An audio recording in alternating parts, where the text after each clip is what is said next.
Hello everyone. So I thought I'd make a video about competing intentions. And what is that? It's when our energy is split.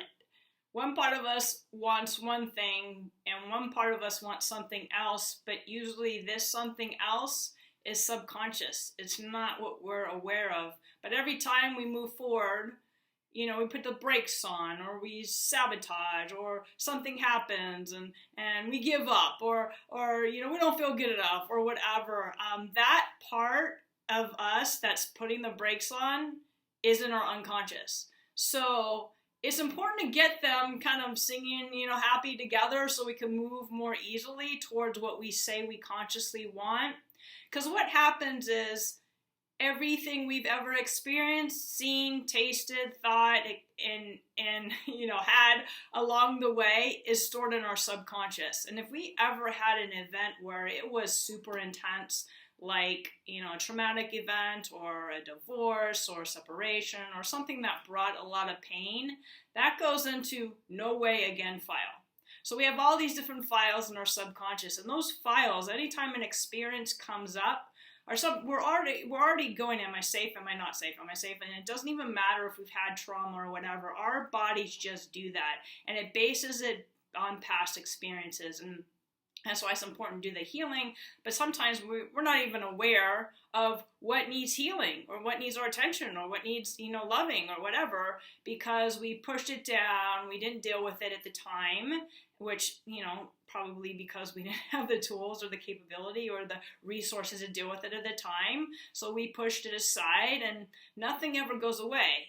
Energy can't be destroyed, it can only be transformed. So if we're carrying all these unconscious patterns, which are like beliefs or things that happen along the way, they get stored in our bodies. And our bodies, like I said, will put the brakes on. Say, for instance, a lot of people talk about money, right?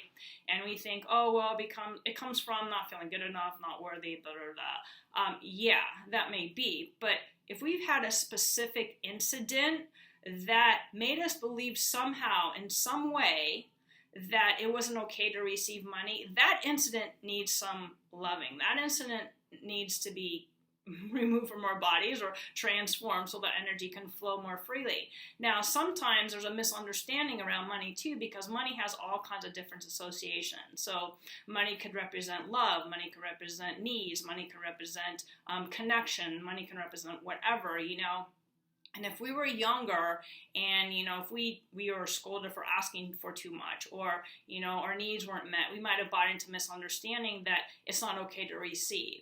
So that energy needs to be shifted. And it's not even a part, because we're not using our conscious thinking mind. As long as we're using our conscious thinking mind, we're caught in the story, we're trying to change it up here, but change happens in our bodies. Our bodies flow in a certain way. And how it flows is how we create things in our earthly play. Our behaviors move to the system of our body, kind of like it's moving and grooving to the energy that's moving in our bodies. And this really is not happening consciously. That's why a lot of times when we say we want to create something with our conscious thinking mind, our bodies aren't yet in alignment with it. So that's where integration takes place. That's where, the competing intentions, you have them talking to each other. You say, hey, you know what, this guy, I want a relationship. And this guy's like, hell no, you don't want a relationship, or girl, whatever you want to say, because last time you got hurt, or that caused too much pain. And look how many years you've been hurting, and you don't want to go back into that, or something you saw with your parents, you don't want to create that. You don't want to get married, because look what marriage does. All these things are what's running in our body. And our bodies, like I said, are creating our life experience.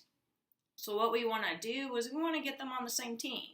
We want to get them happily and merrily integrated and talking to each other. And, that's ideal.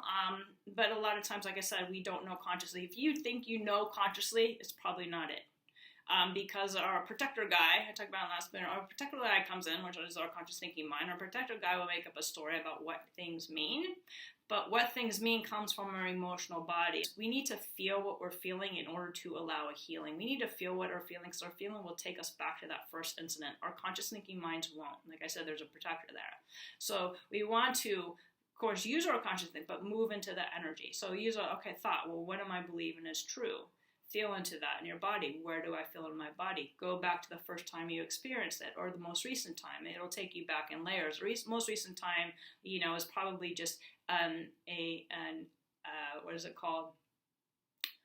A reflection of what really happened. So we want to get to the core. When we lift the core, kind of like, if you're gardening, you want to lift up the root, right? That's creating the fruit. Otherwise, that root keeps growing and it wreaks havoc in your garden. So as we're creating our heartfelt dreams and desires or whatever, we want to clean up those roots. So those roots don't interfere, they don't block us as much, because once our garden is like flowering and flourishing, that's why you see a lot of people who are really successful, because their garden's flourishing and they've pulled out the weeds. And everybody has a different experience, so please don't compare yourself to people who you see successful from a physical eye, because success is different for everybody. It's where you came from. It's what your soul wants to experience. There's an ideal situation that your soul wants, not necessarily your ego wants. So you need to, when you get in line with your soul, whatever you create, you'll be happy for. Whatever you create, you'll be like, yeah, it feels good because you're in alignment. And you're not trying to do it to prove, to try to fit into, whatever, because all that never makes us happy inside. We think it does. It's like, oh, if I get tons of money, then. If I get a car, then. If I get in a relationship, then. And then all of a sudden you start having car problems. And all of a sudden you start having relationship problems. And all of a sudden you're like, oh my God, I have so many clients I can't handle it. All this stuff. And that's why it's a stepping stone. That's why clearing along the way is so important. That's why loving ourselves and being compassionate with ourselves, because a lot of this stuff we didn't create consciously, and a lot of this stuff was instilled in us from our parents. A lot of our ancestral programming is also creating the ways we're being. So that's why moving into the energy body, because we're carrying in our DNAs, and that's where the healing takes place.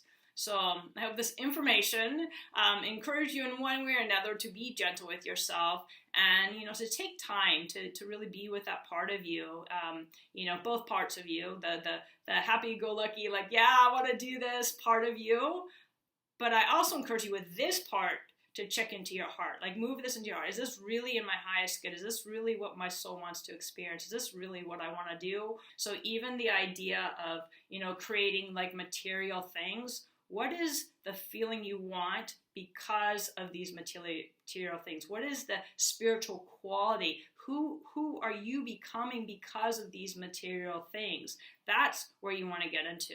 A lot of the vision boards, that's all out here, and those are kind of like ideas to get us focused on something so we could actually align with the truth at the core of our being. But it's not about that. It's like, how do I want to feel? Like, what is that feeling?